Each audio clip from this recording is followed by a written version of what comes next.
All right, guys, welcome back to another episode of Crossing Swords. As always, I'm Andrew, and do you want your music? Have I got music? It's in the room.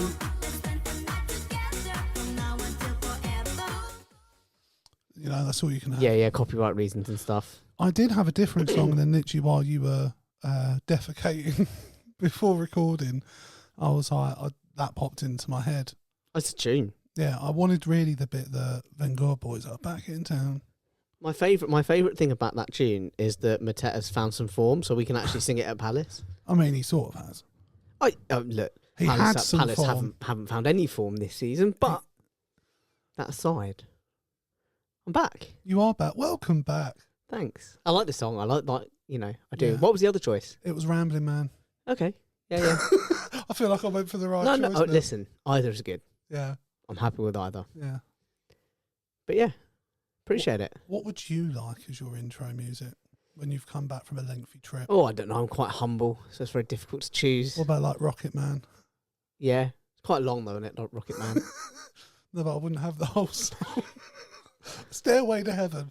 Like, that's a long song. Yeah.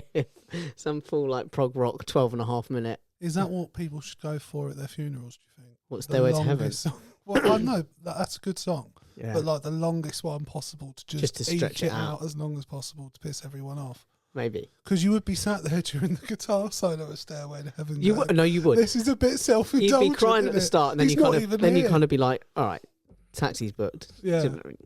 I'm hungry for the buffet now. You know what I mean? People are ravenous. Like, people are just angry now. People go to buffets to eat, not buffets, funerals. Would you be the first person to be booed, do you think, at their funeral? Oh. Because I mean, I probably will, but for different reasons. Not for the song choice. I think I just might be the first person to be booed at a funeral. really? I think I've made a lot of life choices that maybe not very popular with Even the masses. Savile wasn't booed at his. Let's be fair. Only the people in the know knew about Savile when he died. Not even they booed. Not even they booed. No. But other people, I feel like they would have. Thatcher was probably booed.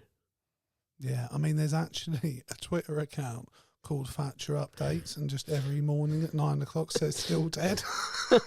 I bet it gets a lot of likes. Yeah, 100%. Yeah. Because she fucked over a lot of people. But we're still feeling the impact of her Oh, yeah, totally. legacy. Yeah. I'm But yeah. still hurt that they took away my milk mid-childhood. Do you know what I mean? I just didn't understand. Do you know what I mean? We didn't lose it. I think our parents just had to start paying for it, so I didn't lose anything. Don't even remember that. I think it was like... But we weren't alive for Thatcher years. Maybe they reintroduced it then. You're right, I just suddenly went, we're not that old. But there was a thing We're about not that milk old. when I was a kid. We were getting it for free, and then it wasn't. The big thing at school when I was a kid was the Jamie Oliver thing. Oh, what, the turkey twizzlers? Like year one in high school for me, it was just a smorgasbord of shit. It Burgers, used to be chips, cheeseburgers and turkey twizzlers and pizzas, chips. turkey twizzlers, just like nuggets, everything you The can think dream. of. Oh, absolute dream. Just the beigest of beige foods. If you were to cook yourself a dinner now, like if you were to cook your dream dinner, it would be something along those if someone lines. said the only colour palette you're allowed to cook is Simpsons, and it's just only yellow food, That works well for oh, me. that's what you get. Yeah. And then the next year it was like, no, that's all gone. There's salad now. Yeah. Yeah. And then they introduced in like my third year or something, they introduced a pasta stand, and it was Pasta stand. it was like a little thing in the corner of the canteen. And you get two choices. You get pasta with just sauce or pasta with sauce and meatballs. And it was £1 a cup when they first introduced it. And then it went up. That actually sounds familiar. I think they might have done. It was like the most something popular thing because it similar. was the closest thing to anything unhealthy. Yeah. I mean, it wasn't that unhealthy, but it was the closest thing we had, and everyone That does sound craved. familiar. There might be a chance that did get introduced at some. Alex would remember. Alex remembers will remember. everything. Maybe we should phone him. Alex, was there a pasta stand? Alex probably was on the board that commissioned it. Yeah. Also, advised I'm him. just throwing it out there in case Alex listens. He won't, but I'm going to slag him off anyway. He fucking loves dead naming people. Yeah? Like, just fully outing people on the podcast. Like, I feel like we've got quite practiced at, like, you know. What if we're talking about someone we not either using their don't name? even saying their name at all, but like I'll say to, like I said to Alex, I've been thinking about maybe trying to get Richard on at some point, I only know one Richard. And he went, full name, address. Yeah. And I was like, Alex, mate. And it was like the third time in that podcast that he'd done it. And I was like, just stop. And even Lil remarked on it when he listened to the episode. He was like, there's me trying to delicately. That's what you get when you hire non-pros. Totally. In my absence. Totally. They can't all be me. No, they can't. And that's the shame of it. No, absolutely. If we could, if there was a way you could possess them while you're away, do you know what I mean? So I've tried. I got out like the little Ouija board, candles. Never get a Ouija board out. I know we've had this discussion before, but I want to go on a Ouija board. Never in my presence. I'd never forgive you. I'm going to try and get... If you Ouija boarded me against my will, I would not be happy. I'm going to try and get Steph to Ouija board with me on Halloween. Yeah. Yeah. Who's Steph? I push the button. Push the button. Oh, fuck. I wasn't expecting it. What about... I'm panicking. No, we went Tough to perform under pressure, isn't it? It is, mate. It's got to be this one. Will Smith. No. My wife's name out your fucking mouth. Yeah, I know he you said. were gone a while, mate, but you got married. It's very easy to be done. You get into these Some European of these cultures. places you've been going, yeah. You just look at a daughter the wrong way and you have to marry her. I've got like... listen, the only thing I've got more than marriage proposals now is oxen. What's ox? Oh, Like actual ox. I've got many actual oxes. Is that what the plural is? Do you know what? In Albania, that we did actually get held up by 3 cows and a bloke with a cart. We were driving down the road and he was just walking his cows down the road with his little wooden cart. It was so... If anything, it was rude of you guys to get in the way of his cow herding. Like, to be fair, we wouldn't have been on that road except for part of the freeway was closed, part of the highway was closed. Yeah. But it was so like, oh man, if I was going to do a caricature of Albania, that would have been... It would 100% feature. Was it raining? It was, yeah. It's in my head. You think Albania, you think rain, It was. overcast. And look, I've never been there. I've not even seen images of Albania, but for some reason, I knew it was raining. No, it was. Yeah, It was and I glorious. bet you it's a beautiful country. A very interesting history, Albania. Oh, really? It's like ex-Soviet, I'd imagine. No, it's ex-communist, but Okay. it didn't align itself with Soviet Russia. It aligned itself with communist China. Interesting. And then in the 60s, in the late 60s, it became the first country to ever attempt actual complete atheism, and it tried its best to wipe out all religions across the country. Right. Very interesting history. What are they now? They're a bit commie still? They're very desperate to get into the EU, and there's a lot of they're on like the second or third stage of application. I'm waiting but for the EU, but their human rights aren't great. they think, well, there's a lot of talk about the fact that they might still be in a bit too much of an authoritarian leadership. There's a dictator in charge. There's still a little bit of And he's problems at the killing top. people, and they don't like that in the EU. Famously. Not massive. Well, they don't mind if they're Lebanese That's why or we had to Gazan leave. or Palestinian. They don't mind that. But no, we found out that's exactly why Keir Starmer's against. But if they're white, being in the EU. Yeah, if they're white, no, don't kill them. Not fun. Okay, so they are a bit racist. I don't know. I'm just commenting on the EU and their blind eye to the situation in the Middle East. Yeah, and as we speak, I mean, we've talked about it before that we've sort of pulled away from it, but I've seen that Israel have apparently there's been an incursion.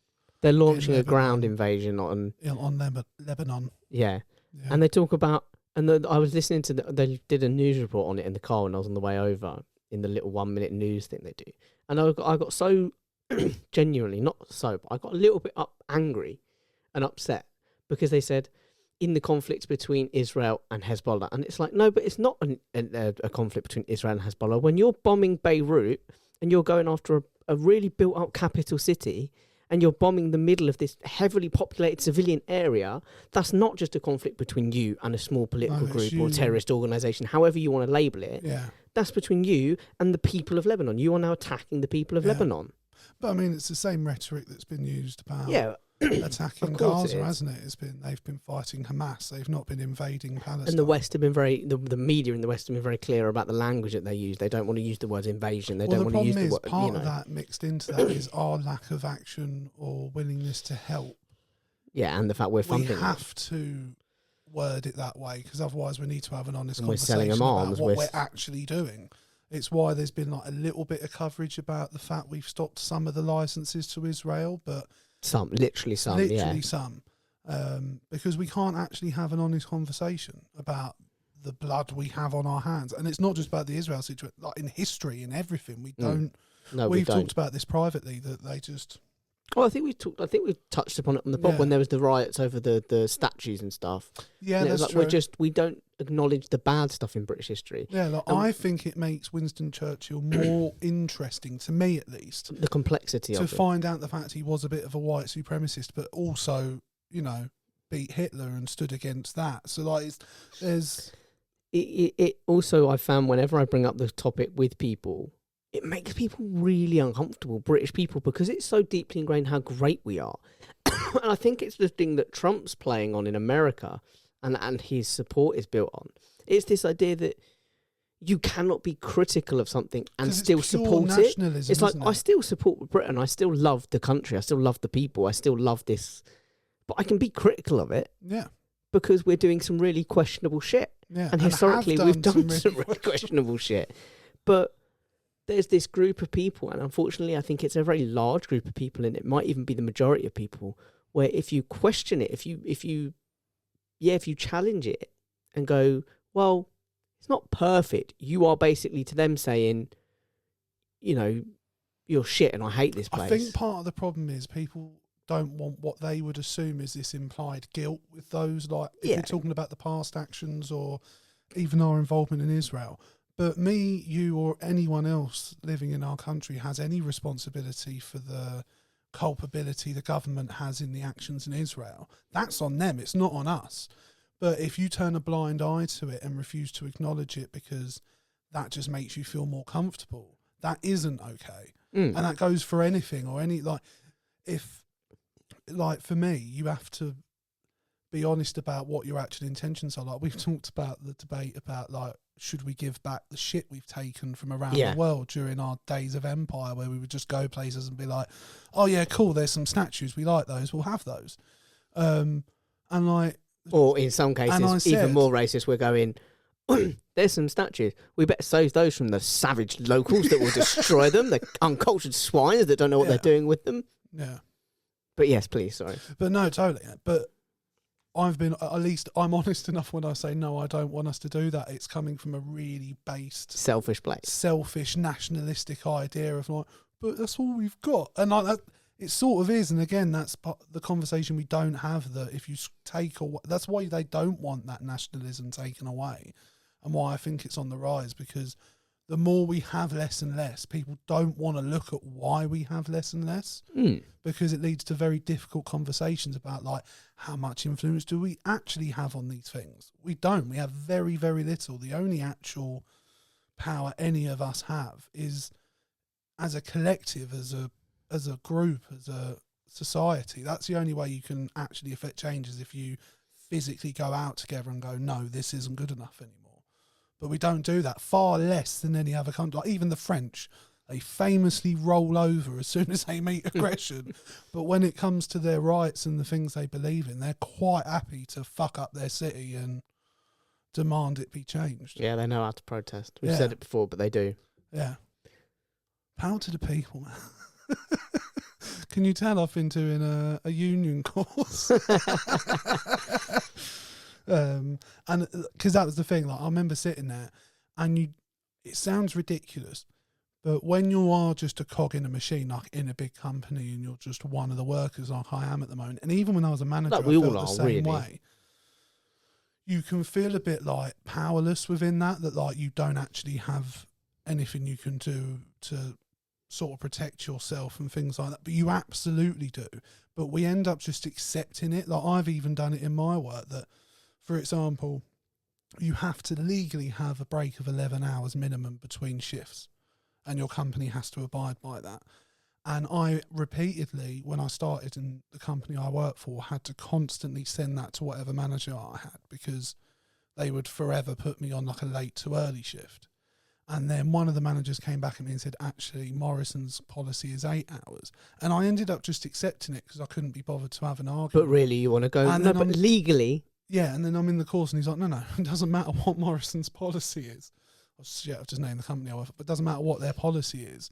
The law is this. So whether they can put 8 hours if they want. You can fix that in post if you want. You can just read through it. You can't be asked. I work in a supermarket. If they're going to come after me because I've told the truth about what a manager's done, then many managers, not just one. It's the whole company. Totally. And it was company wide. And like when I was a manager, the law didn't matter. This, in some regard, this is whistleblowing. Yeah, I guess so. But like, it's not going to be a shock to anyone listening. No, because a lot of people have done it. But you do when you do sort of forget your. But they also position. They also prey on the fact that not a lot of people know their rights. Well, and also people legally are afraid of what happens if they demand to be given their rights, because you shouldn't have to. Because you're seen as a troublemaker. Yeah, is that 100%? And then if overtime's being handed out, you're less likely to be someone who get. Yeah, exactly. But I'm quite lucky that because I'm actually good at my job and I'm very experienced and I have a particular expertise, especially within Morrison's now because of the system I work with. Like I am sort of a more valuable member of staff, so there's a sort of I can get away with being a bit more resistant than, quote unquote. But now since having some training, I'm even more so. I'm a bit like I couldn't really care less. I'm quite happy to represent people. And I know I've said this. We spoke about this briefly privately. There's something wonderfully freeing about not caring anymore. Yeah. So I care. I used to care so much, and it was such a large part of why I ended up having depression, because the pressure I put myself under as much as anything. And now I'm just like, I go in and I do my job and I go home. There's no love. There's no what I do would probably get called quiet quitting, to be honest with you. I do what's expected of me and I go home. I know, and I don't understand this problem that people have with quiet quitting, like it's a bad thing. Quiet quitting is you turn up and you do the job you're paid to do. And then go home. Yeah, with no going above and where's beyond. the issue with that? It's like, is there a clause in my contract that states that occasionally you have Actually, to go above and beyond? I did used to have a clause in my contract. It didn't word it like that, but it did essentially occasionally mean you are expected additional to. Methods are required. You are expected to step up if required. Blah blah blah blah. But luckily, I knew full well that I was never ever gonna. I don't care if that's in my contract. Yeah, I'm not saying yes to that. I honestly wish I'd have adopted that a lot earlier on. Yeah, massively. Like even in the job I'm doing now, the last trip I did was a relatively long one. I know people think it's just a jolly about, but it's not. I'm working. No, you're having to make sure a group of people get from A to B consistently on time. And it's quite intense because you're always available. Yeah. For like the whole 5 weeks, you've got to be there to. If people need help, if people need queries, if anything happens to someone, you've got to react and respond. They're going to constantly be asking you questions, sometimes trivial, sometimes a bit more logistical, all this kind of stuff. You're kind of always on, and then on top of the stuff you're already doing. And I was like, no, don't rock the boat. Don't, the customer's always right kind of approach. Where it's like, where it's like, keep everyone happy. Yeah. Blah, blah, blah. And then I think I was ill at one point in this trip. I was not very well. And one of them who'd already been a bit negative and just used to sometimes say some stupid shit, said some stupid shit. And I was just like... You bet. I bet. Not in like an angry... They just said something dumb. And I just challenged them on it. I just went... What are you talking about? What do you... answer your own question. Yeah. And then they were like, oh, well... how dare you fucking... Gosh, no, they were like, oh, I mean, if I've got to think about it, but... And then they gave me this response, and I just went, okay, but, like, that's got nothing to do with what you originally said. I was like, so actually, you don't know what you're talking about, do you?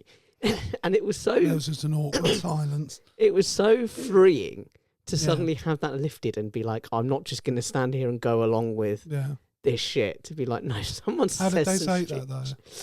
They took it all right. They went, oh, well, I just think, blah, blah, blah, and then just kind of walked away. Well, and they were still fine with it afterwards. But I was just, it's so, like, genuinely, and I reached that point in the trip as well. I remember messaging someone who was on the same trip, but a little bit further ahead. And they'd reached it earlier on in the season, not even in their trip. They'd reached that point where, like, I don't care. If they fire me, they fire me, but, like, I don't care. And it's so liberating, just not having that pressure on you that you put on yourself, like you've said there, like just not having that. Yeah. It's just so nice. And I used to genuinely give a shit about like my reputation within the company and at least the area I was working in. And looking back, I'm like, I was so fucking stupid. I like put myself out over and over and over and over. And in the end, it genuinely counted for nothing. Yeah.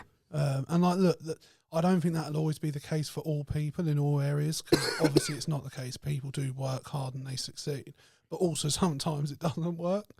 And I think you've got to be able to recognise when that is and isn't going to work. And also sometimes, not to get too conspiratorial, but sometimes it works, only sometimes, works against you because they don't want to promote you out of the position, because right now your manager's like, yeah, actually this person goes above and beyond and I can literally throw anything at them and they'll do it. So why would I get rid of that person from my team? Yeah. How was it being away for that long? Because you were away for 35 days, if I remember correctly. Yeah, 36. Makes me sound like a bit of a stalker saying that, but it's because I had your schedule and it said the amount of days. Yeah, full on. I can imagine. It's full on. For me as well, personally, I can admit that I was going in blind to a lot of it, which I think added to the stress. So I was just constantly, I didn't have much rest at all, because even on my rest days, prepare enough? This isn't calling you out. Or no, partly, but I didn't really have to. There was so much to prepare. Well, that's like the thing is, you're in a different place, like multiple times a day, and like every day it's a different place. Yeah. So like for example, there's one part of the trip where we wake up in Corfu. Oh, there was a night you texted me, and I think you were stressed out because you'd had something happen. You were on a ferry going from Italy to Greece, and I was like, mate, that sounds phenomenal. Like, do you know what? I'll show you the pictures. We had a really nice sunset on the ferry. I can imagine. I love Mediterranean waters. Yeah, I'll tell you what. I went on a boat ride in Greece, in Corfu, and I just literally the top deck. I was just running and jumping off it again and again and again. I was like, climb back on, jump back off, climb back on, jump back off. I loved it. Beautiful, and you just float. There's so much salt in it. You just perfect. Loved it. But yeah, like you wake up in Corfu, lunch in Montenegro, and then dinner and finish in Albania. You sound like a Tirana. billionaire that's just like jet setting. And I'm like, okay, that's fine, but I've never been to Montenegro. I've never been to Albania. I don't know. And I guess you're not really getting a chance to soak anything in, are you? Because you're working. Yeah, and in Tirana, we were doing there was so much traffic on the way into the city, and there was a road accident which was causing this extra build-up. That we were meant to have. We did have a local guide, so I wanted to do a walking tour. I wanted to get off and do a short walking tour because it meant people could actually step foot in the city and could say we've been in Tirana, in the centre of Tirana. Yeah. But as it was getting later, it was like, well, that ain't going to happen because we've got dinner booked at the hotel. So it's like, well, that's just not going to fucking happen. And then we were so late in that our guide, who I was like, look, we're going to get you on the coach and do a driving tour. He finished his shift, so we had to pick up a new guy. Do you know? So there's like, it's all that stuff that's kind of like, okay, trying to manage it and trying to maintain it, and you're not like trying to stay on top of it. Rest when any of this is happening either, is there? It's not like you can. No, just sit and there and chill. that was the day I got ill. Yeah, the stress of trying to organise, like, okay, I've got to do introductions into these countries that I've never been to. I've got to recommend places to go to that I've never been, or even just give people tips on how to operate. And fair enough, I worked it out. Then, and on the way out of that's the other day. So we wake up in Albania and we go into Montenegro and then into Croatia. That had stress as well. But that day, so going into Tirana, we get there late and I'm constantly in contact with the guide, and I'm like, okay, these people are paid for a guide. It's like included in the thing, so I can't take that away from them. No. But we've got the dinner, and it's like, and the dinner's got cut off. We can't get there later than like, I think they closed the restaurant in the hotel at 9. Okay. So it's like, we can't get there later than that. So it's like, and they're really strict in that particular hotel. So it's like, okay, so it's kind of like the stress of trying to balance all that and just hope that somehow you can make it work. And we ended up doing a driving tour and cutting it a little bit short. And we kind of just said, like, look, we've got to go. So you know, where can we drop you off? But we're going down this road and going up here. So, and he was fine with it. He was cool with it. And then the next day, going out of Montenegro, we had trouble. We had a long delay at the Croatian border. Well, not that long, because you can be there like 4 or 5 hours, but we were there maybe like an hour and a half just waiting. And when I went out and went up to the ticket booth, the passport booth, the guy was just like, my colleague will see you, and shut the window, and that was it. And then no one came for like half an hour or something. You're like, cool, nice, cheers for that. And then, have you got everyone's passports as well? Yes. Oh, well, no, I didn't. No, I didn't at that point, to be fair, because I didn't know I was going to need them. Sometimes you can get away with just a passport list. I figured going back into the EU, we would need them because they'd all need to be stamped to say we're going back into Schengen. But I wasn't sure, so I was like, oh, we'll see how we get on. Because sometimes they want to get passengers off and walk up and hand it to the guys individually. Sometimes they want to come on and just take them off you. Sometimes you just take them off and go, there's the passport. Yeah. Which is what ended up happening. Within all of this? Or are you literally working every day? Well, there's opportunities for me to have a little bit of rest. Like Paris, the free day, once I'd set everyone up, I was like, okay, I'm just going to take today. And I went for a run, believe it or not. In Paris? In Paris, in the Luxembourg Gardens, which was just around the corner from my hotel. I bet their boulangeries nice. are absolutely... They are painting. And that's the problem as well. It's like I bet the food you're eating is horrendous for you. Have another little one, especially a little petit foie. 100%. It's incredibly tempting. But before we got to the Croatian border and we had that delay, because we were meant to have a tour that night as well. We were meant to have dinner at the hotel. Then afterwards, we were meant to go into Dubrovnik and get a walking tour with a local guide. That didn't happen. No, I pushed it back to the next day because it was just too late. Because we'd also been pulled over by a dodgy Montenegro cop. Right? Did you have to give him a bung? Yeah. Yeah, we put it on the business card. Is that just a thing? Did he have a card machine? Yeah. No. But So walk me through the situation. He pulls us over, and so every coach driver what did he has say? Just give me a bribe? No, every coach driver has a tachograph card, which is a card that tracks how long you're driving and how long you're resting. Right, okay. And you're meant to have 45-minute rest every 4.5 hours that you drive, and you're meant to have... you can only drive a total of 9 hours every day. You can extend that to 10 hours twice a week. Then after driving a certain number of days, even if you've only driven 20 minutes, you have to have 45 hours off break. That's the kind of basic rules. Anyway, there's rules over it. And the guy was like, check the card, and he went, you haven't had enough rest. It was like, yeah, we have. And he went, no, you needed 72 hours. He's like, no, it's not 72 hours. It's 45 hours. He's like, and I had that in Italy, and then I had it in Greece. So I've actually literally just had 2 days. Yeah, the time off. And he was like, no, it's 72 hours. And then he went, when did your trip start? And we were like, oh, it started in... And we told him, and he went, after 12 days, you should have got a new driver. It's like, no, again, that's just horseshit. So did you the company plans the whole trip. Yeah. The reason we stay 3 nights in certain places is so that the drivers can get the rest. Like, they know what they're, these tour companies know what they're doing. Yeah. And he was just like, no, you need a new driver. It was like a €250 fine he wanted. And it was just like, no. Like, we argued a little bit, and my driver in particular just got out and went up to him. And he was like, no. And he was like, well, let me see the law that you're quoting. And he opened the book, and obviously it's in like Montenegro. And he was like, okay. He's like, can I translate it or take a picture and translate it? And he went, no, it's my book. Closed the book and just chucked it in the car. And then by the time we paid it, it'd come down to €100. So, like, obviously the whole thing is just dodgy as shit. So do you have to, like, call the office and be like, can I pay a bribe? They were like, oh, you need to speak to a supervisor. And it's like, what do you think we've been asking for? Like, this is literally what we've been doing. Yeah. And they were like, challenge him on the law. And I'm like, yeah, no shit. But they're doing that thing where they go, what you can do, call the cops. And we've got dinner booked, and we've got the guide booked and stuff, and we were still hopeful of trying to make them, so we were just like, look, we're just going to have to pay it and move on. And he had a card machine.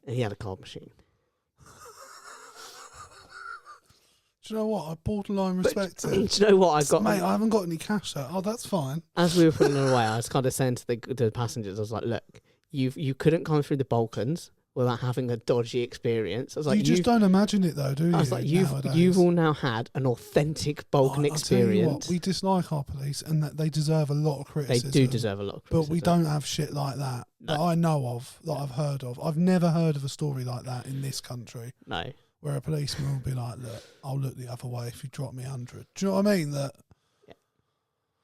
I'm quite thankful that at the borders they used to... Was that like the worst part of the trip? That little stretch, I think, just because where I got ill. Yeah. I was probably one of the most stressful. Was it man flu or just generally just because you're travelling? And you it was like there was something going around the coach and I was holding off and I was managing to avoid it. But then that stress of that day in Albania, just almost overnight, I was like, all right. Yeah, just took and it out of then the stress of the next day, immediately after, with the cop and stuff, and it was just like, okay. The boys came out to see you though, didn't they? The boys came out to see me. Budapest, nice. And Vienna. Nice. I got Alex on a scooter. What, like an electric one? Yeah. How did he get on? He was so he was like, I'm not getting on a scooter. He's like, I don't want to.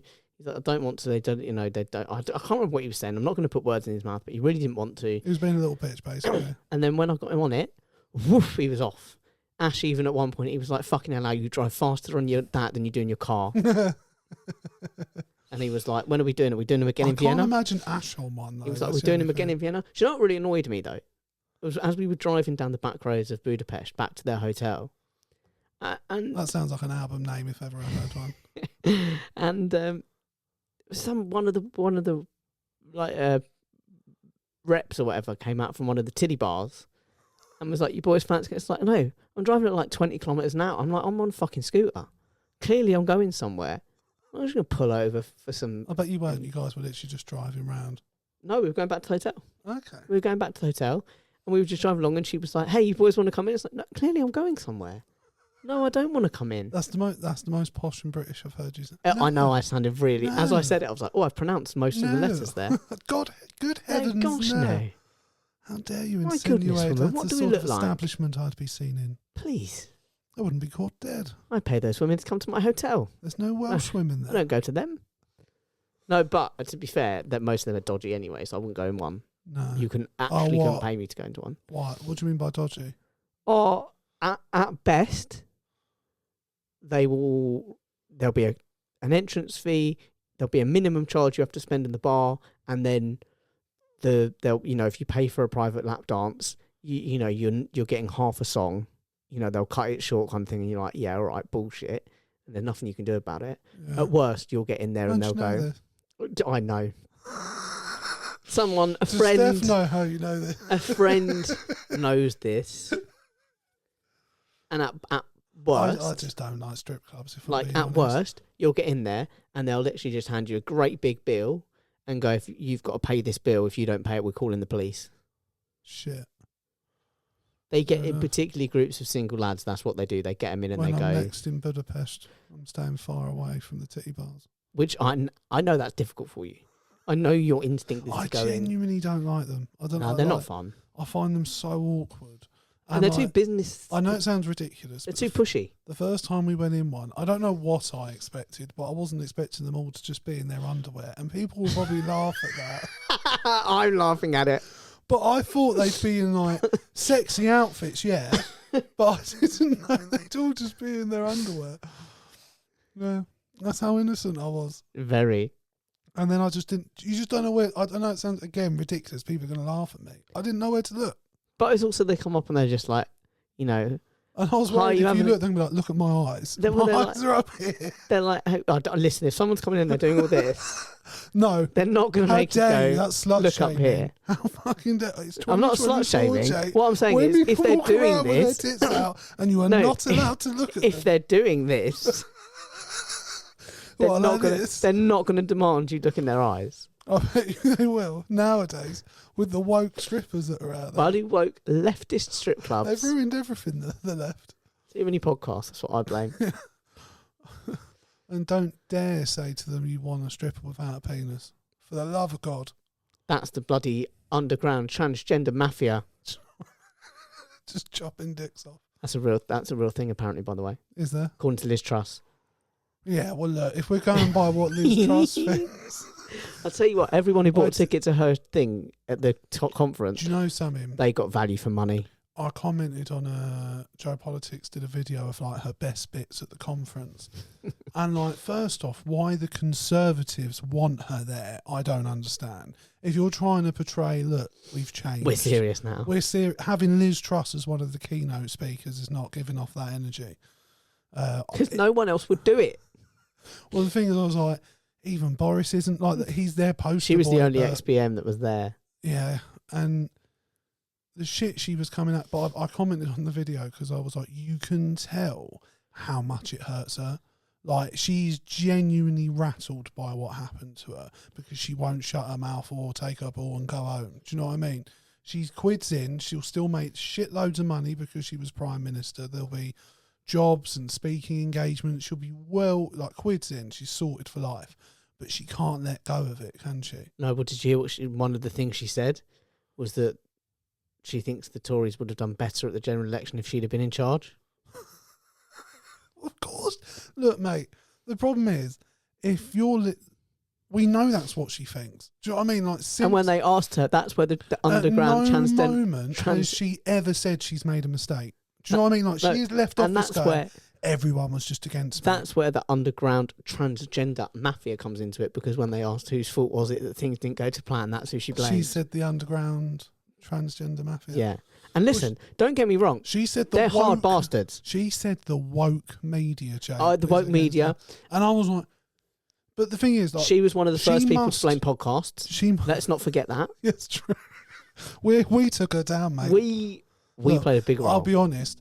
We definitely, all of us did, yeah, because like there was that zeitgeist of the cabbage and like how long she gonna last. Oh, she literally couldn't outlast a fucking lettuce, and somehow she still got the balls to stand up here and tell us. Because if you're able to get yourself to the position of Prime Minister, believing as she does, and she would have felt those things for a very long time, because wasn't she a Lib Dem at one point or something? But so for a very long time, she like. What's that economic group that she was best mates with? The IEA, wasn't it? The IEA. Like, she's got them whispering her in, like, look, Liz, if you ever do happen to become Prime Minister, all you got to do is these things and believe in them, and it'll all succeed.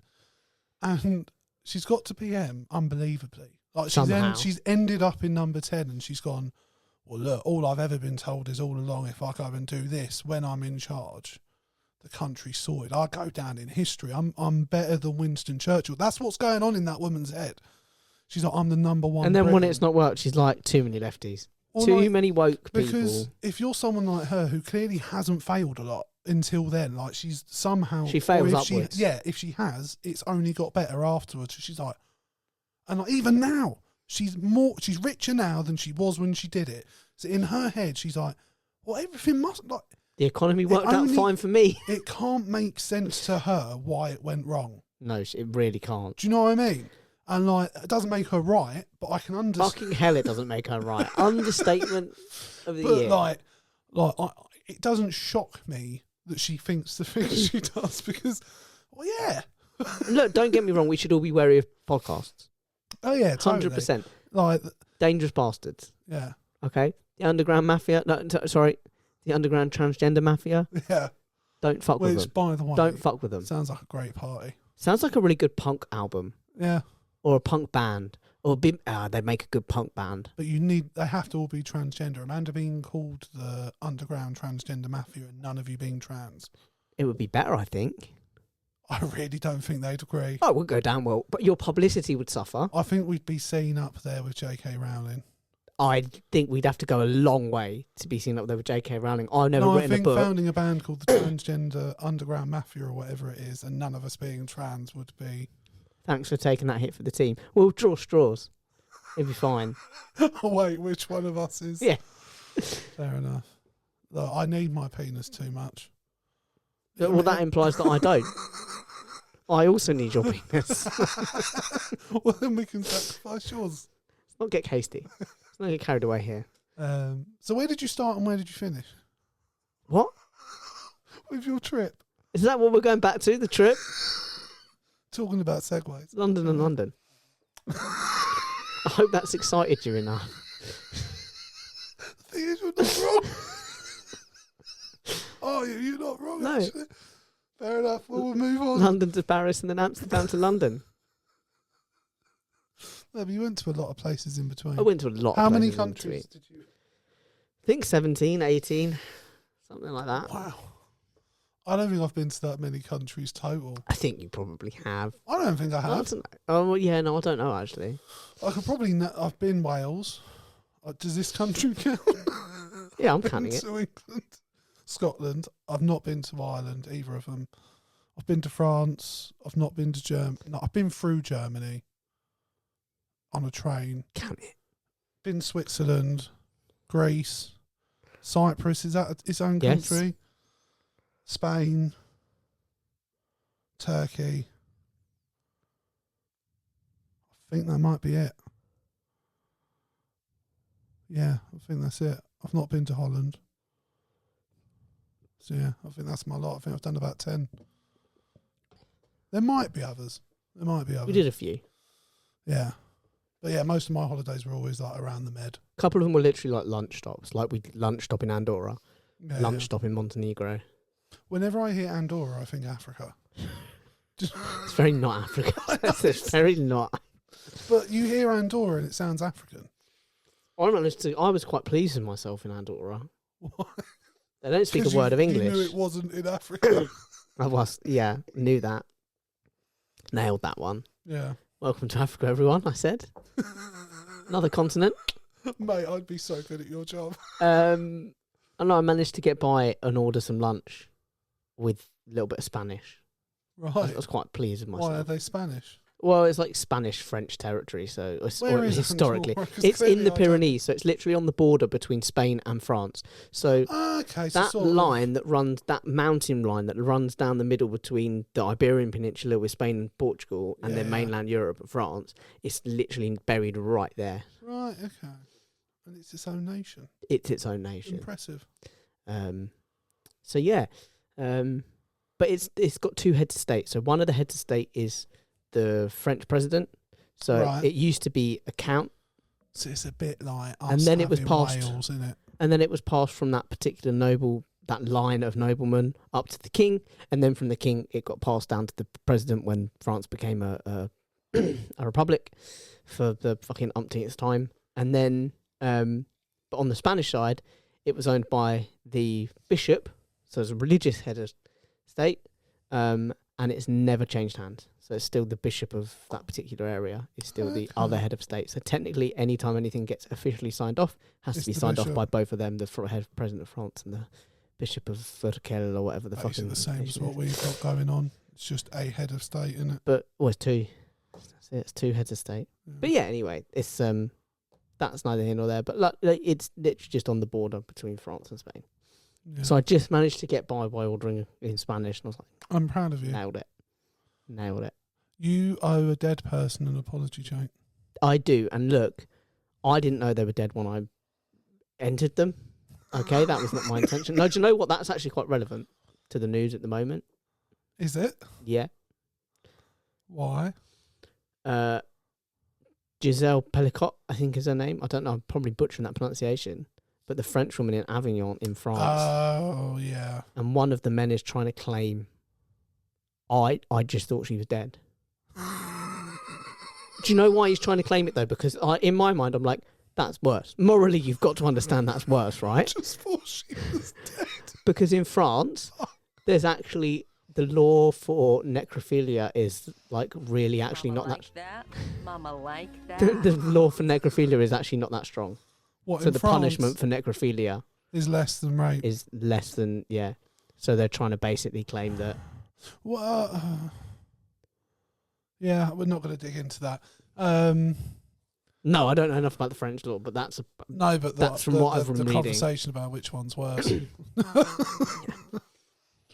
But you know, I thought my first thought was of Joey in Friends when Chandler's like, I kissed her, and he's like, you kissed her? That's worse. And he's like, how is that worse than sleeping with you? He's like, oh, well, it's the same.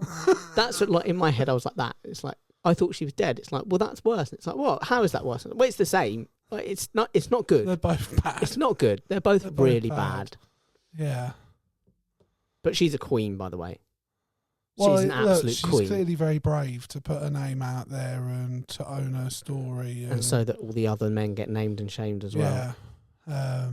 Because you wouldn't judge her for not putting her name out there. No. So, And the whole way it came about, it's it's heartbreaking. It's a harrowing story.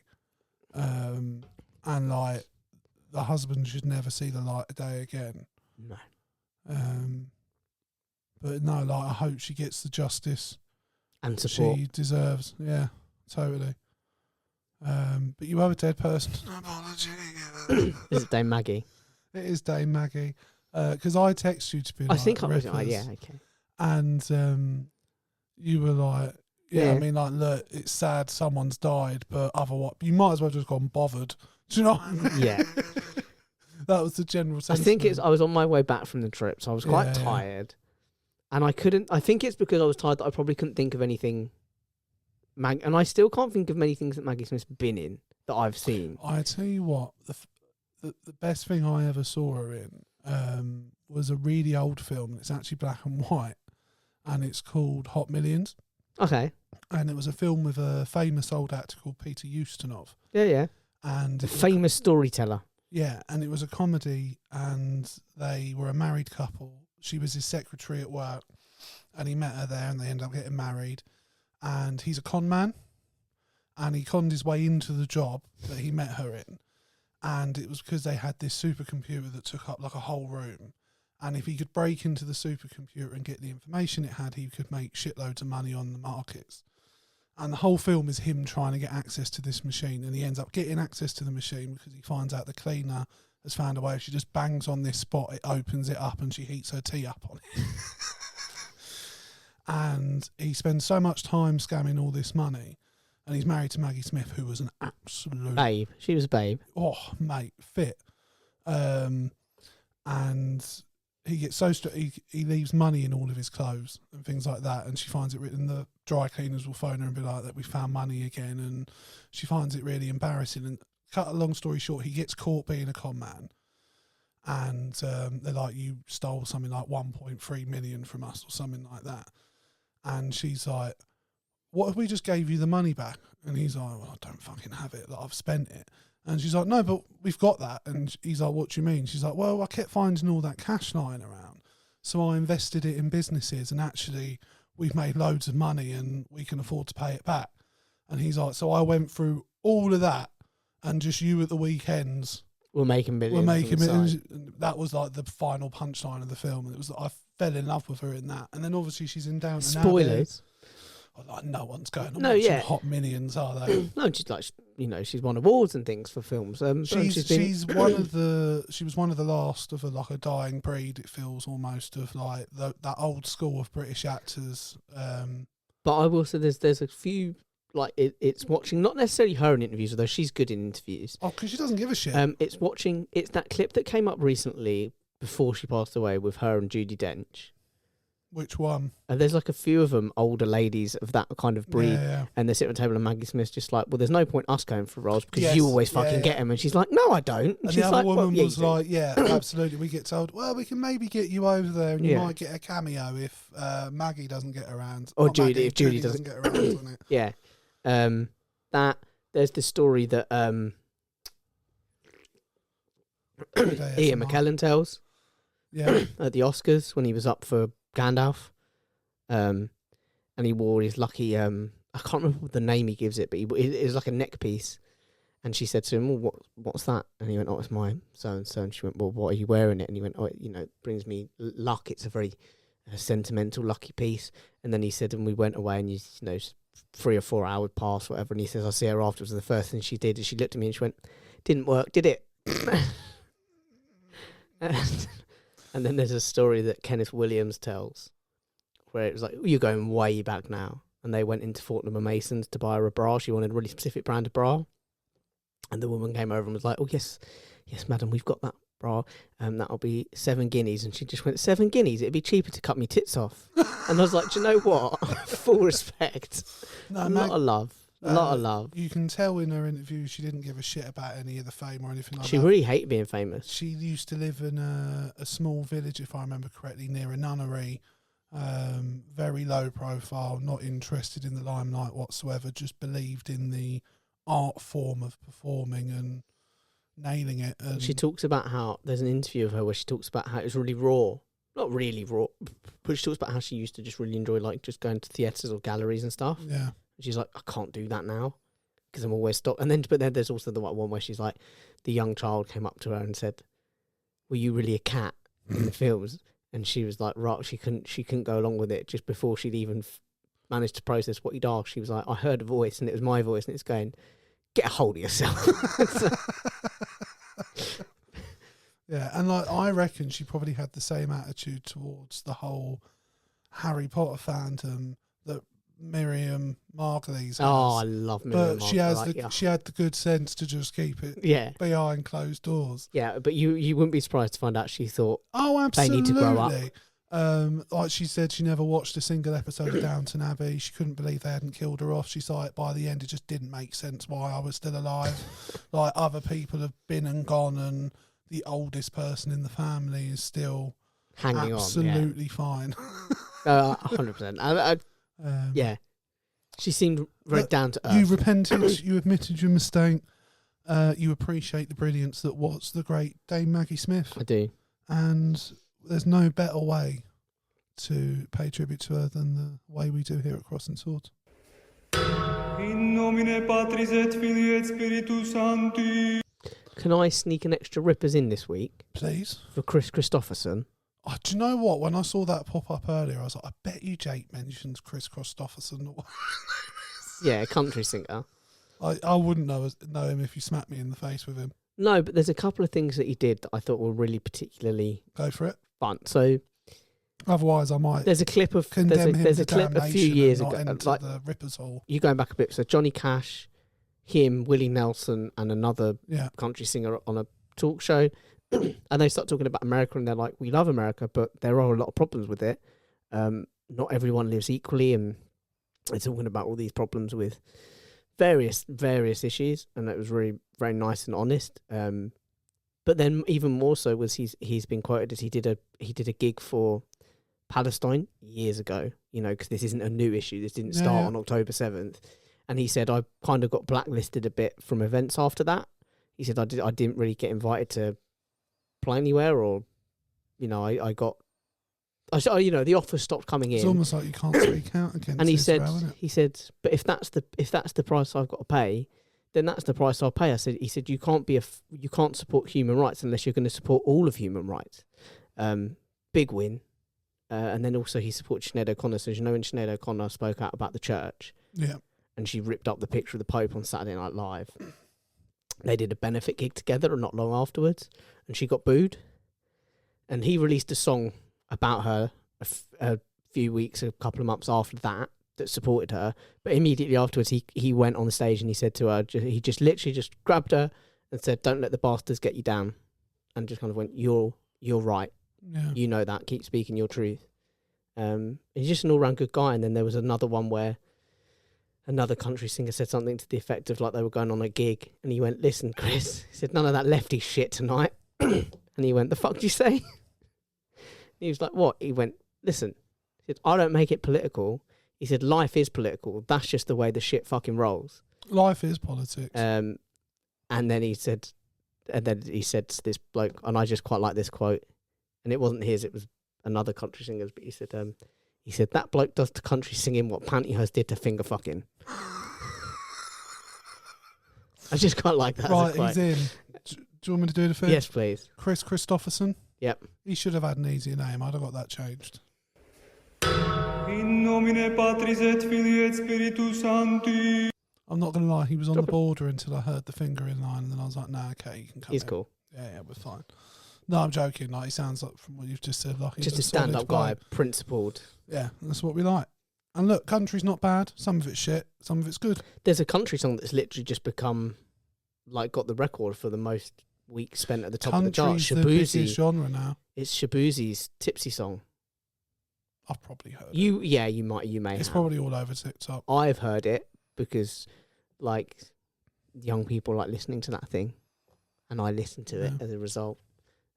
Speaking of listening to things, It's a beautiful segue. Oh, I love it.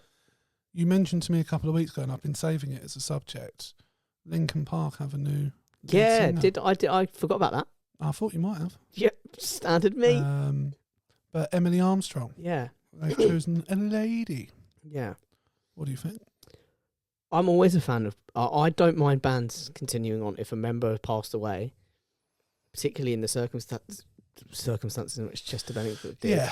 Yeah. What do you think about Bennington? Is it Bennington or Benningfield? Bennington. Yeah, it's Bennington. Chester Bennington. But I don't mind band carrying on. I support it, and she's... Well, the clips I've seen, she's really good. Yeah. It wasn't like it was the next week. Do you know what I mean? Like Chester died, and a week later they're back. A few in the years booth. have passed. Do you know Like it's been a while. And also, like, whatever his reasons, Chester did choose to do what he did and chose to not be around anymore. And that means everyone else didn't have a choice in losing him from the band. And, like, yeah, maybe they could create another band, but they were all a part of it. They were all still Linkin Park. And if I remember correctly, I don't think Chester was the original singer of Linkin Park. I think there was a singer pre-Chester. So to say to Mike and everyone else in the group that, like, no, you can't do anything with that name ever again because Chester's no longer here, I don't think that's a fair position to take. I think it would be different with something like, say, like Foo Fighters. I wouldn't have an issue with them having another singer, but I can understand people have more of an issue with that because Dave Grohl. Can we briefly touch on that, by the way? Because I'm sure you've discussed it in an episode. I've been very busy, so I haven't listened to any of the episodes. Me and Joe discussed it last week. Literally in the week just gone. Son of a bitch. So I could have had just that. But how does it feel I wanted for a woman's you? Opinion on it. To have a hero fall. I don't see it as a hero falling. Like, I made the point quite badly to you and Ash initially. Like, I think I must have worded it poorly. And I sort of said it to Joe that, no one got hit or something. Well, no, but, like, if I look at the people I've been into in recent years and what's gone on to come out about them, like, whether it's Russell Brand, who, by the way, has just been doing a huge evangelical with Jordan, thing. It's so baptising weird someone in a river in his pants. It's so weird to and see. It looked like he had a fucking hard on as well. Let's just stress that. He got erect whilst baptising someone. Of course he did. Whatever's going on there is clearly something he's getting off on. But, like, he missed a bit. Like, whoever you, like, all these people that have had stuff come out about them, like, yes, cheating on or having an affair on your missus isn't good, but, like, in the grand scheme of things, it doesn't make him a horrible human being. Do you know what I mean? He's made a mistake. He's also then. It's a lot of emotional trauma. Totally. And public humiliation to put through his family. True. But I don't... that makes a lot of assumptions about intention. And like, well, it doesn't sound like it was just a one-time shag. Well, we don't actually know anything. All we know is that he did get a woman pregnant and she's had a child, and I think he said he's trying to repair the trust and things like that. I think it's really sad they have to go for it in public. I think he's obviously got ahead of it. He's come out because obviously something was going to come out, otherwise he wouldn't have done it publicly. But do I think it necessarily means he's a bad person? No, I think it makes him human. He's made a mistake, and he's meant to be one of the good guys. Yeah, but that's a very unfair pedestal to put someone on to begin with. Like, he still does nice things. But no, but he was, he was also fucked up and hurt people. He was also like this new archetype of rock star who had a loving family, who was a family man. And now it turns out he's not a family man. He's a two-family man. I think what it shows is that lifestyle isn't necessarily conducive to... No, which we all knew, which was why it was nice to... Yeah, but I think that just shows that we were all being probably unrealistic about what that lifestyle does to But then you get people like... Do you think it makes him a bad person? I don't know if it necessarily makes him a bad person. I certainly wouldn't go that far. But I do think it's... Look, it's sad and it's disappointing. He's definitely fallen off of the... We can no longer hold him up as this is the guy to aspire to. No, maybe not. But look, all of his good deeds don't outweigh what he's done, but on the flip of that coin, what he's done doesn't outweigh all the good things he does do. He's a human being, so he's fallible. We found out that he's fallible, sadly, and he's fucked up in a big way. But unfortunately, it's not just like he's slipped off the wagon and got himself caught up in some kind of drugs or alcohol or something. He's, where that does hurt the people you're with, but publicly it only really hurts you. This has publicly dragged his family. Totally, this is totally. Totally. And I feel desperately sad for all of them. But like the point Joe made when we talked about it was that no one has an affair in a happy marriage. Do you know what I mean? No, of course. So we don't know their situation. And look, none of that excuses doing what he's done. It doesn't. But it's too simplistic to just go, oh, he's a fucking arsehole and he's no longer a good person and but he's no longer. I just don't. He's no longer someone we can hold up on a pedestal and go, let's be like Dave Grohl. He's not untouchable. Let's be Dave Grohl. It's like maybe not. Well, look, if he keeps humiliating his missus and keeps doing that to her, then that would genuinely make him a not very nice person, in my opinion. But let's hope, like someone we hope he would be is. That's an interesting sentence. It is that he tries to learn from what he's done. When it came out, though, as someone who's a big Dave Grohl fan, did it? Was you affected by the news? I honestly laughed because we've talked about recently on the podcast that I've been finding it difficult that all these people I'm into are very flawed human beings. Maybe prosecutors just need to go through your iTunes. Maybe that's all they need to do. What am I this naive? That's all they need to do. But like, I don't think David was sending out subliminal messages that he was shagging everything that moved.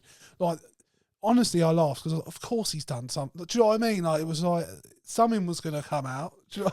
Yeah. I'm just glad it was an affair with his missus and not something more nefarious. Yeah, not P. Diddy-ish. Yeah. So that's what. And like, look, yeah. Would it stop me going to see a Foo Fighters concert? Absolutely not. But the point we were making is that if the Foo Fighters lost Dave Grohl, it would be a different thing than. I don't know. I think they'd be well within their rights to just pick a new singer and carry on. And I said they could. Yeah. But I think it would be a different thing considering the Foo Fighters when it began was just Dave Grohl. Really, it would be like the first album was Dave Grohl. It would be like if Linkin Park had lost Mike Shinoda. It would have been different because Mike Shinoda's the creative driving force of the band. Yeah. So if you take him out, Chester as the front, the thing for and Mike's the Chester creative is driving he had force. a very distinctive and powerful voice. Yeah, and it fit the genre. It fit the totally, and he was the voice of a generation of young depressed people, with myself included within that. Oh, I love Linkin Park. I was heartbroken when he passed away. I was heartbroken to find out how it happened and that he was in that sort of place that's where he went to. But do I think Mike Shinoda and the rest of them shouldn't be allowed to continue creating music under the Linkin Park? No, absolutely they can. And actually, I quite like I've only listened to one of the new songs. It was called. I've not had a chance to hear any of them. It's really good. The new song's really good. But I want to. I've listened to her perform a lot of the Linkin Park songs. Yeah, I've heard her perform live. I think she does a good job. Yeah. Obviously, it's different. Obviously, she's not as powerful. But she's not trying to be.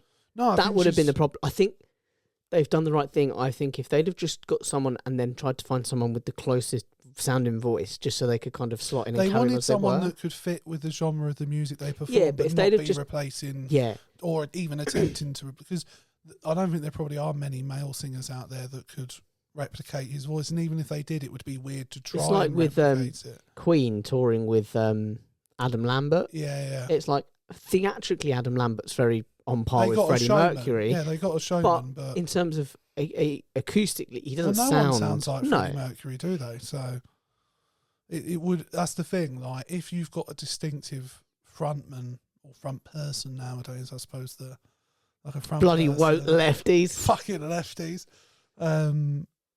Like of course, it's impossible to replace them.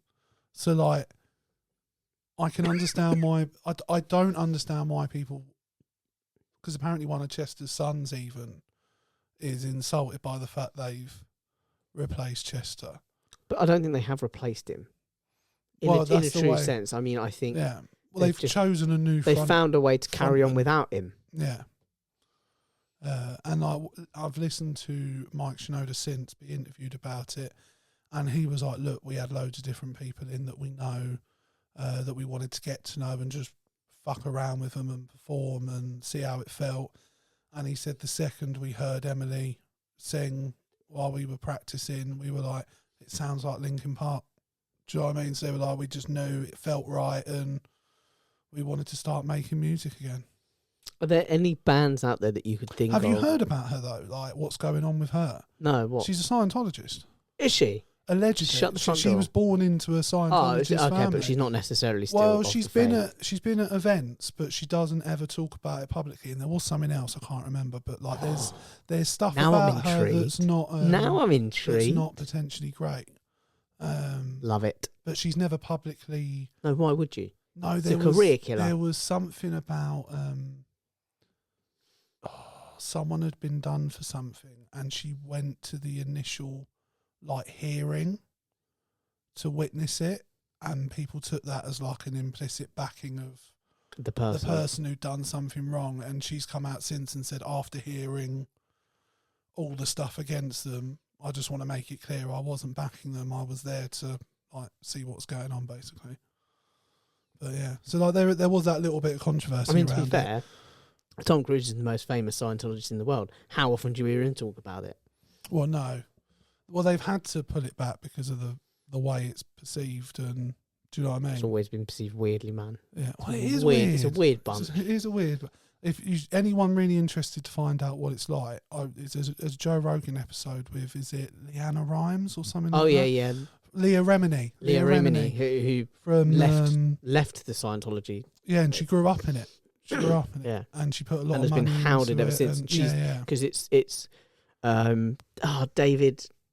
I can't think of his name, but it's his wife that quote unquote went missing, yes, and They have a she was miscarriage. asking questions, and she was like, she ain't gone fucking missing. Like, what the What's fuck happened to her? her? And she said got she also- hounded out. like one of the things you used to have to do was if you saw anyone within the Church of Scientology when they were out and about in the world and weren't behaving or adhering to the rules and beliefs of Scientology, you were under obligation to write them up. And she said like Tom Cruise was going on talk shows and dancing on sofas and drinking, and he was going out and behaving in a lewd way, which was absolutely Against the church. And so she said, so I write him up. And she said, my whole life got audited. She was in this office every single day for a month, having every part of her life pulled apart. Why are you jealous of Tom? Like what?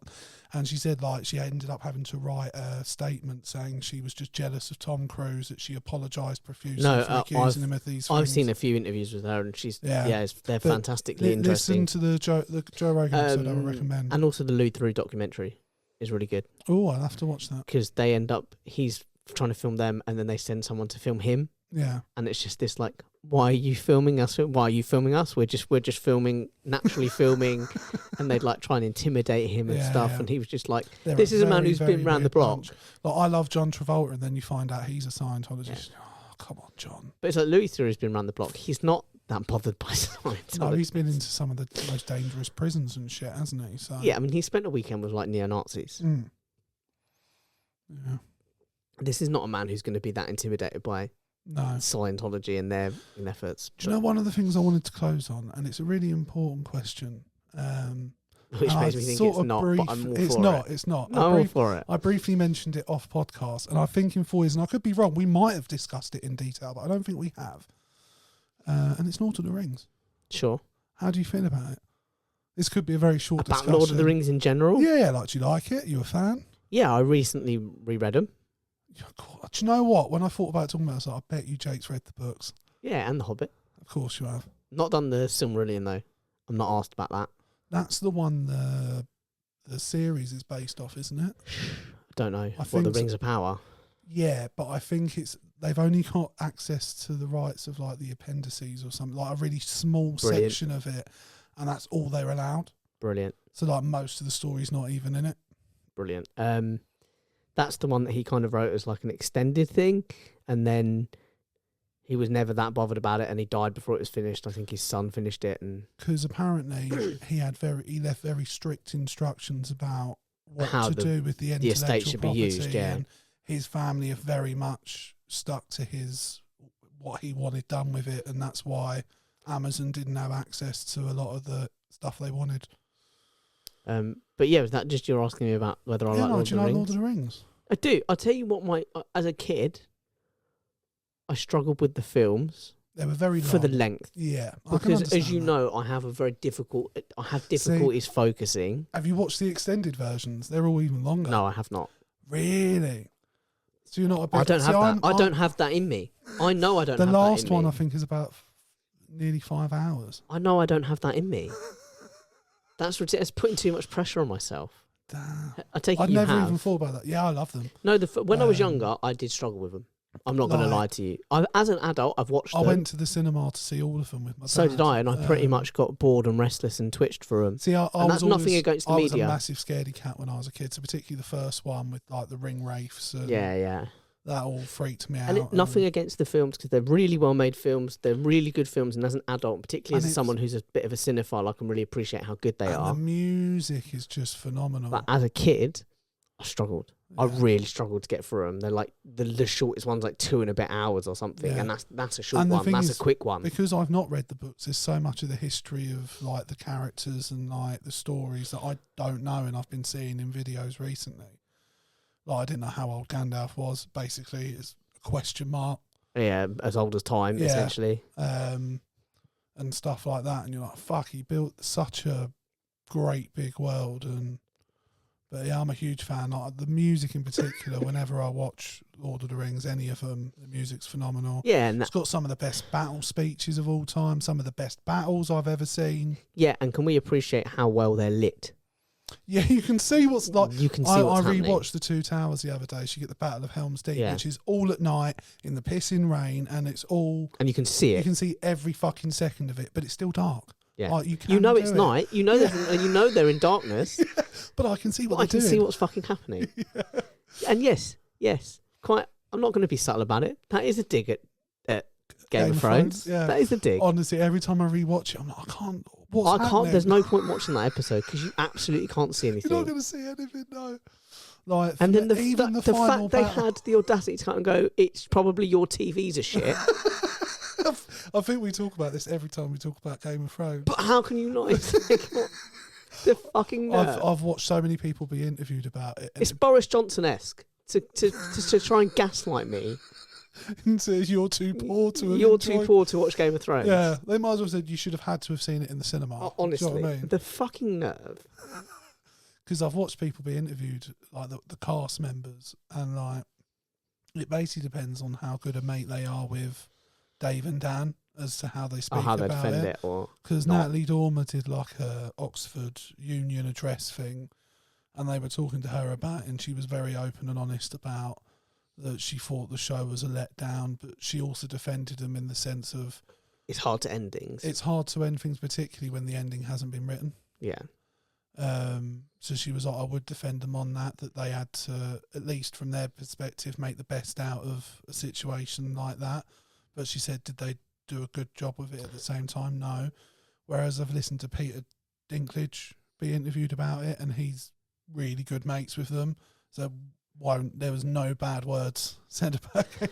What made you ask about Lord of the Rings, by the way? I've just been rewatching them, and I've fallen back in love with it. And like the character, there's honestly they're good books. Like if you there's not a bad character in the film. I know you don't really read books. That sounds like a dig, doesn't it? It's not. True. It's not. I just know you well enough to know you don't really read. It's very rare I pick up a book. I have to really be into it. And it's interesting the way where they end the first film and where they end the first book are different. Well, yeah, though, I found out. I'm trying to remember the film. And it's the second first one. So in the first film and in the first book, Bilbo fucks off after his birthday party, leaves the ring on the floor. Gandalf starts to suspect that perhaps this might be the ring, but he's not sure. I need to go away and do a bit of research. And then he comes back in the film like a little while later, having done the research, and they throw it in the fire. There's 15 years in the book between those two moments. Yeah. And that's what the next film's about, apparently. The Gollum's Hunt, the Hunt for Gollum. Oh, apparently is about Gandalf and Aragorn in that 15 years going and looking for him and finding out he's been tortured. But it's it's a very interesting thing. Again, I'm always fascinated by the way they leave things out and include things. But with those books, I'm particularly fascinated by the endpoints. So, like I said, I'm not going to go into it. But where they end the first book and where they end the second book, and not where they end the first film and the second film. The end of the first book is Frodo and Sam going off on their own. Boromir's just died. Which, by the way, is a phenomenal.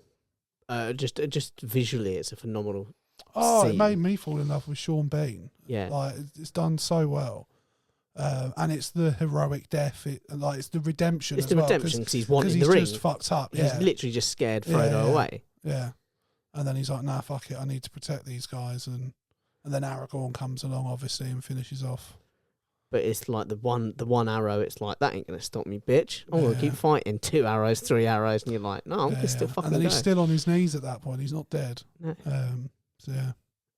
Oh no! I really like Lord of the Rings. I think Peter Jackson did different. I've never watched the one they did in the 70s, the animation. No, I've never seen that. There was one. Yeah, the first adaptation is like an animated adaptation. Okay, I didn't know that. I've never seen it. No. I'm curious to. Always curious to. Yeah. And apparently it's good. Like it's always been quite well received critically. Okay. Yeah, I just didn't know if you were into Lord of the Rings. Yeah, It's not something I remember Lord of the ever Rings. talking to you about. Lord of the Rings, Hobbit, both of them good books. I think the Hobbit I've films never finished seeing are the I've never finished watching the Hobbit films. They're all right. I'm not gonna lie to you. I watched the first 2, then I didn't watch any more. I think part of the problem with the Hobbit is it feels even more fantasy, like because it doesn't revolve around any humans whatsoever. The story of the Hobbit, it's all based around dwarves, elves. No, well, the and humans hobbits. feature later on. Trying to remember where they feature. They're not really involved in any of it though. They're not in any of the battles. I can only speak of the books. Oh, okay. Well, in the films, they're not a part of it. They only are in the sense of that they're in a town at some point, and Stephen Fry's there, and Of course he is. He's like a dodgy mayor or something. Of course he is. Stephen Fry has fucking haunted me my whole life, thanks to Alex. Why? Because Stephen Fry he does the voice. reads the most popular version of the Harry Potter books, and Alex goes to sleep listening to them. Yeah. Good gosh, cried Harry every fucking night, and because he falls asleep really quickly. Yeah. I'm on it now. Because he falls asleep really quickly, and then he lets it play out and whatever. He's then got to go back to the same chapter he started at. Like, so we've just listened to the same shit. Like, we'll go away for a week, and every night it'll be the same start of the same chapter in the same book. Yeah, but then when you tell me you wouldn't grow a burning hatred for Stephen Fry off the back of it. See, when I go to bed, I do tend to put a film on, but not loud enough that I can hear it because that would disturb me. But I just like the fact that something playing. But I'll play the same film for a week and then I'll change it to another film. Right, but if you were in a room with one other person, 2 other people, 3 other people, right? Would you play it? No. So that everyone could see the light and hear the sound. I'm a very fussy sleeper, and like me and Ash will be going Lindsay soon. And yes, you will. We will either share a mattress usually, although they've got a massive sofa, so I might sleep on the sofa. I don't know how Ash will feel about that, but we'll find Contentious, I imagine. But like, if people are snoring, it really bugs me, and I find it very difficult to sleep. But that's a me thing, so I bring earplugs. Do you know what I mean? Like, I would never dream of being like, well, I need to listen to whale music when I sleep, so everyone's got to listen to whale music. Now imagine you did that with your films. You could hear them, barely, but everyone else could hear them as well. Yeah. And then imagine, you did the same film for a week, but then next week, rather than move on to a completely different film, you just move on to a different film in the series. Yeah. And you literally just go through the same trilogy of films over and over and over and over again. Do that with the Harry Potter films. Yeah, well, Alex does it with the Harry Potter books, and I'm fed up of it. Stephen Fry, if I hear Stephen Fry, like, I'm glad he's not on QI anymore, because if I was in the audience, you tell him to fuck and off. I just hear Stephen Fry start speaking, I'm going for him. And it's nothing it's nothing on him. No, it's all because of Alex. It's all on Al. Yeah. But I'm launching at him. Watch out, Fry, because I'm fucking coming for you. Wow. That's ignoring the shit that Rowling's I'll be done. honest, if you'd have told me where this episode was going to end up, it would have been against Stephen Fry. It's a rant against Alex, whom I love dearly. We love him. It's a rant against Alex. We do love him. And he's been brilliant. But I like Lord of the Rings. Yeah. Yeah, fair enough. Not relate. Favourite character? Is it like up there for you with like Star Wars or anything? No, like? Star Wars is head and shoulders above it. Oh, see, I would disagree. I think potentially Lord of the Rings is not only better, but much, because much Star better. Wars, like Lord of the Rings, once you go outside of The Hobbit and The Lord of the Rings, and you start looking at just sort of building the universe and doing stories set in the world, I'm not asked about it. But Star Wars, you start doing stories that are just set in the world, set in the universe, I'm still into it. See, if there was an I'm still digging it. Like Rebels, Clone Wars, Mandalorian, Ahsoka. See, I got a bit bored of the Mandalorian. I stopped watching it. Acolyte. I'm still enjoying them. There's rumours, the amount of hate there's been about the cancellation of Acolyte since the hate against it. The hate against it was just racism, though. Like, let's call it what it was. And sexism. Yeah, but look, bro, if we've learned anything in this world, racism wins. Yeah, racism does win a lot of the time. Like, you speak to anyone of colour and they'll tell you racism wins. That's the problem. I can't speak to anyone of colour because none of my friends... No. I've got you've got a black passport. I do have a black passport. You can't be racist. Oh, no, I absolutely can be racist. I try not to be. I've got friends from all over the world. Yeah. I've got contacts from all over the world. Yeah, you do. Which is the same thing. Yeah. Actually, one of my favourite... Does Steph know about all these One contacts? of my favourite contacts is genuinely an Asian Italian who's just the chillest, nicest guy. Exist. I refuse to believe it. I've never seen an Asian Italian. And also, wouldn't it just be they're an Italian? No, he's like half and half. Wow. And he's the chillest guy. Yeah. Honestly, I love him. We just sit and chat. Does he sound Italian? Yeah, he does, but that's because he lives in Rome. Is that weird? No. But it's cool. He's honestly the chillest guy. Maybe I'll meet him one day. Big fan. Do you know what really helps as well is that he's always trying to give me free stuff. Should we get him on the pod? I don't think we can. The Asian Italian. He's probably working when we're recording. Okay. Fair enough. When's your next trip? Not till November. Oh, wow. You're not doing any domestics? Do you know what? Funnily enough, I got offered a domestic trip on October 15th. And one of my passengers on my last trip is doing that trip. Okay. So I would have had her on my trip, which I was like, that would have been fun. It's a full trip, so there's no earning potential on a UK trip as well. That's the problem. Oh, really? There's not many organised options. There's like 5 on the whole trip. We don't make much commission on them. Like, I mean, you don't make much commission on any of them, but if there's several options throughout the trip, it adds up. You know, if you're only making like €1 a person, it adds up after a while. Yeah.